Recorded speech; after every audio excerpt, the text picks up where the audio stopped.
You cannot not communicate. Everything you do communicates a message.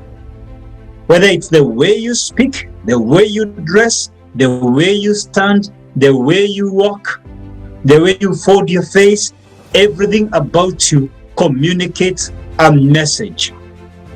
And I want to convince you today, if you're good in communication, you will succeed in pitching the case.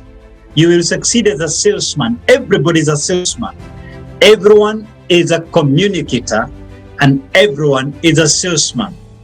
If you are not effective in communication, you cannot close a deal. You cannot pitch for a case. You cannot win an election. You cannot be an effective priest. You cannot sell a business idea. You cannot get partners, investors. You can't even convince the banker why you need a business loan. So we need this topic than never before. And today I will focus only on 3 things. Because communication is wide, I'll focus on 3 things. And to make it interesting, I called them P's. 3 P's. P.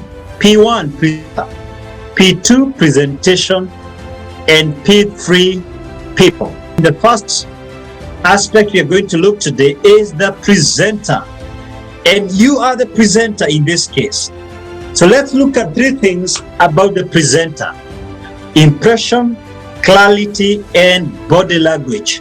I tell you this, people judge you within the first 30 seconds of your appearance. They already make a decision about you and your seriousness. So let me say 3 things about you, the presenter. About the impression. Number 1, be decent. Dress the way you want to be addressed. Be decent for the function. Number 2, groom for the job. Grooming simply means don't let your dressing stand between you and the content and the message. Don't start on your own way. Don't start on your own path. Don't create your own distraction. Let people focus on the message. And number 3, be authentic. Authentic means you are real. Now, if an 18-year-old child came to sell to me a house, they may be honest 100% about the details of the house, but I may not necessarily buy from them. Because the property they are selling, it will be quite an uphill task for someone who is 18-year-old. Even selling to me a car, some people will buy. For me, I will be too shy to buy a vehicle from someone who is 18-year-old. I will easily buy the same vehicle from someone who looks like they have a 10-year experience behind the wheel. So if again they come to sell to me something to do with the stock market, I may not be very comfortable. It may not also convincing what they understand about the stocks. But trust me, there are some things an 18-year-old will sell better than me, especially things to do with social media. There are many things, especially in the digital world, someone who is 18-year-old may be in a better position to sell than me. Now, number 2 is clarity. The clarity of the presenter. How clear are you? That's the first thing. Are you clear in your message? Because people don't know what you mean. We hear different things. Even right now, guys, you are hearing different things. There's a filter in your mind. You process every message I'm giving you from where you're coming from your world, from your frame of reference, from your perspective, from what you know, from what you believe, from where you're coming from. We are not hearing the same things. Everything you hear goes through the filter in your mind. Secondly, are you convincing? Do you have the oomph? Do you have the conviction? You see, people don't buy your vocabularies. People don't buy your adjectives. People don't buy even how knowledgeable you are. What people buy is your personal conviction. And you can't fool people. People can tell whether you're totally convinced about what you're saying. When you're very charismatic, you'll attract and repel in equal measure. But either way, you will get bias. There are people who will buy into what you're saying because you're convinced. People buy into an idea even when it's unpopular. Let me put it this way. People can buy an inferior product sold with conviction more than a superior product sold with mediocrity. When you have zeal, conviction, you can easily sell an inferior product than someone with a superior product, but they are lacking the oomph and the conviction. And number 3, observation. Every time you're selling a product, whether to a mass audience or to an individual one-on-one or in a round table, you've got to observe your audience and see whether you're in tandem. And I'll be asking you more about that in a short while. You should be able to read whether you're on the same page with your audience. And this takes me to the body language. Ability to learn what the audience is saying to you. As a communicator, you have to study people's body language. Sign out before they sign out. Check out before they check out. Never allow your audience to leave before you leave. Always leave them yearning for more, wondering, did the session really end?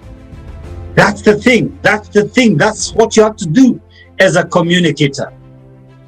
Now, I said I have only 3 things I want us to share about, 3 P's. And the second P is presentation. So matters your presentation, I will say 3 things.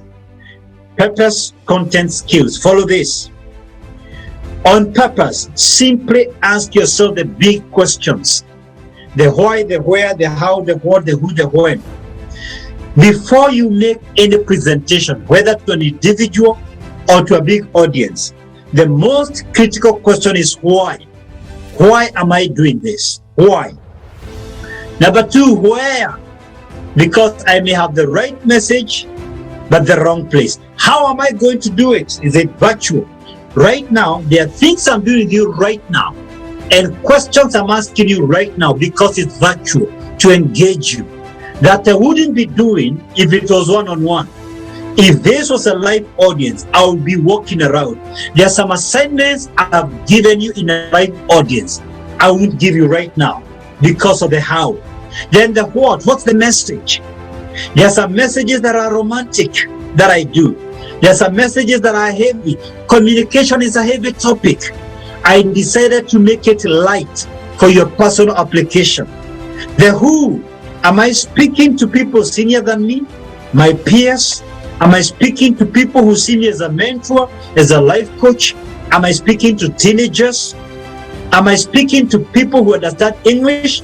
Am I speaking to people who have gone to school? If so, what level of education? Who? And then when am I speaking this message?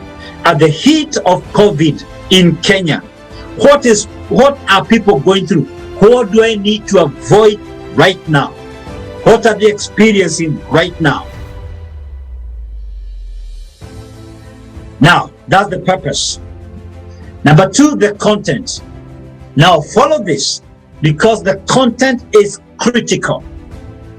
Whenever you're going to make a presentation, you're a content developer and a content presenter. That's what I do for a living. I'm a content developer and I'm a content presenter. So it's critical, not just how you present, but how you make the content. On your screen, I have a big screen. I give you 6 simple rules about your content. 6 simple rules. Number 1, prepare with the end picture. Let me tell you the mistake people make. When people are given a topic to present, they go to Google. Moses told me, you're presenting to KCB, effective communication. I get into Google and then I Google effective communication, or I Google skills of an effective communicator. Let me tell you why this is so wrong. You do not have a monopoly to Mr. Google. What you are doing, everyone else has access to the same Google. So eventually you plagiarize the work, or you lack authenticity. Moses and Nyabura, Ruth, all these people, Margaret, Calvis, William, they will land in the same Mr. Google and realize Dr. K and Jacob got all this information from Mr. Google, and they lack authenticity. And here's the deal. There is nothing wrong with Google, but this is what I'll tell you. If you're given a topic like effective communication, sit down, ask yourself questions, very critical questions. What do I need to speak to KCB SMEs all about? What are their needs? Who are these people? What do they know? What are their gaps? Number two, design the message skeleton. Like, for example, I have 3 P's today: presenter, presentation, people. That's what I did. I had a skeleton. I came up with 3 P's. I've never seen this before. I have spoken many times about effective communication, but never before have I used the 3 P's. Never before. Number 3, feed in the flesh. Now I have the skeleton. Now you can feed in the flesh by what? By researching other people's works and then being vulnerable with your personal experiences. You bring the message alive when you add your personal experiences. This is not bragging, but it's feeding in the flesh by letting the audience know you have also experienced the same. They can relate with you. They can identify with your vulnerability. They know you're not above board. You've also gone through it. Number 4, be interested. A flat drink kills. It's poisonous. Sameness bores. So whether you're preparing the slides, let not the slides look the same. Number 5, contextualize your message. Who am I talking to? What are they going through? Who are they? What is the context? Your jokes must be relevant to the people listening to you. The quotes must be relevant. And number 6, rehearse the message. Do a dry run. Never ever present a message before you rehearse it 3 times, before it's in your fingertips. Failure to do that, you read notes. Failure to do that, you repeat yourself. Failure to do that, they will ask a question you have not thought through. People know when the message is flowing. People know when you are prepared for the seminar. People know when you're taking them for granted.